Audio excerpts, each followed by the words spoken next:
And as John Kerry tries to promote those peace talks, here's a new trend which is not going to improve relations between the two sides. An increasing number of Jews want to be able to pray on the Temple Mount in Jerusalem's Old City, known to Muslims as Haram al-Sharif. It's one of the holiest sites in the world, also one of the most politically sensitive. For the moment, it's off-limits to Jews, but some of the faithful would like to change that. Gallagher Fenwick, Adelie Ponte, and Dina Sway met up with them. A growing number of outwardly observant Jews are going up to the Temple Mount in Jerusalem in an attempt to upset the fragile status quo at one of the most religiously contested spots in the world. Non-Muslims are not allowed to pray here in order to avoid the kind of friction we witness as we film a group of Jewish pilgrims passing by the Al-Aqsa Mosque, the third holiest site in Islam.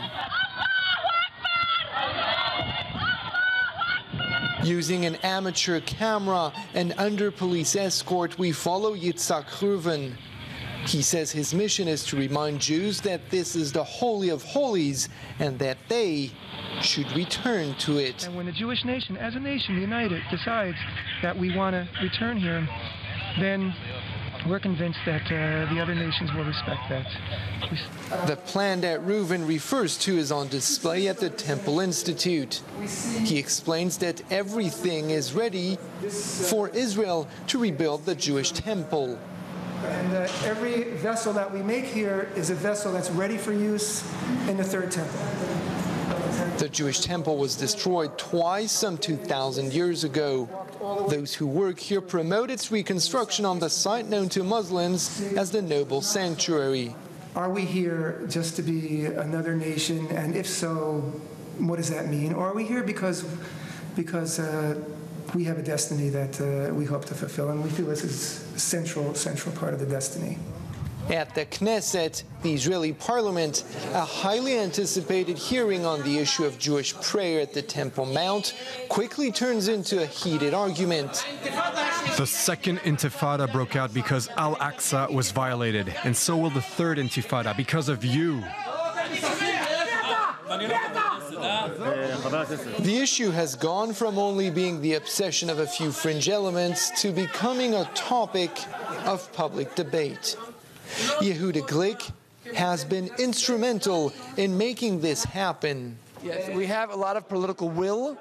We're lacking political guts, which means most of the Jewish politicians in this Knesset support our call. They're only afraid. A source of fear that this rabbi and other local religious authorities understand. They continue to discourage members of their faith from praying at the site. And there's a textual... Let's allow free visitation and exploration, but not overtly saying this was the Jewish temple area. In other words, we gave up of our own heritage and our own rights and our own possibilities for the sake of peace and calm. I respect that move. According to Israeli police figures, the number of religious Jews visiting the Temple Mount this year could come close to 10,000. However, a vast majority of Jewish worshippers still choose to remain beneath it at the Wailing Wall.